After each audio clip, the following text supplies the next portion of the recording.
The Vikings were known for their incredible raids all across Europe. But what was daily life like for the Norsemen when they weren't out plundering? Let's find out in today's video. Bizarre Norse traditions you won't believe actually existed.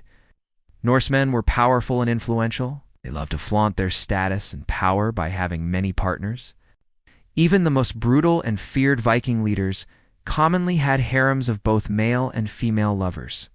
The men went on raids to acquire things of value to show off to their fellow partygoers at the mead hall. Sometimes they were mistreated and abused, but other times they were allowed to maintain some of their old customs and traditions. Norsemen also commonly took male captives. Males were typically taken so they could be forced to work in the household or help out around the farm. Part of maintaining your honor was to always be truthful in all aspects of your life. This was done so the young girl would be able to learn the ways of the world from a male perspective. The main event of the festival was a ritual that symbolized the renewal of life. This was done during the ceremony of burying a chieftain or a high-status member of society. The valuables that were thrown into the grave were not just for the enjoyment of the deceased in the afterlife, but they were meant to sustain them on their journey. The most common form of magic was a form of divination known as scrying. There was also a type of magic known as seidr, which was practiced by both men and women. Their beliefs and customs were often bizarre by today's standards, but they were completely normal to the people who lived during that time period. Keep watching to find out more about the Vikings and other ancient cultures.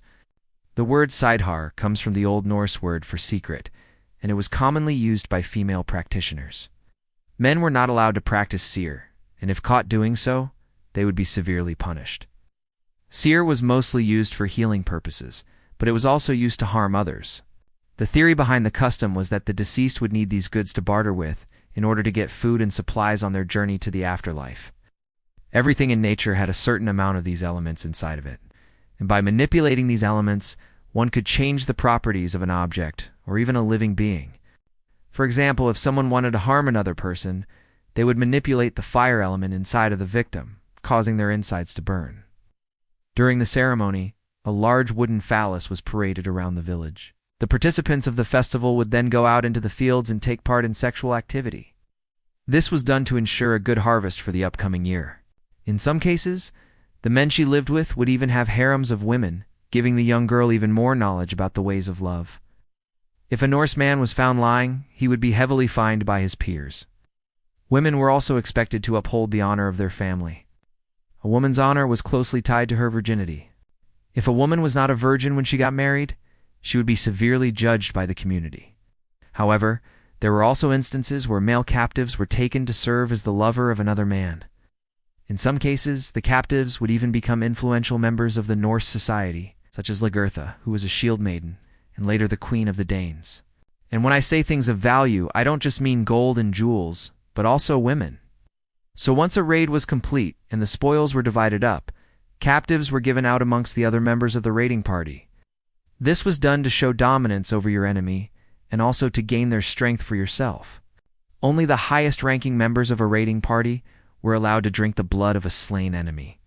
To prepare the blood, it was mixed with wine or mead and then sprinkled with ground-up precious metals. The number of women taken during a raid was directly related to the size of the settlement that was attacked.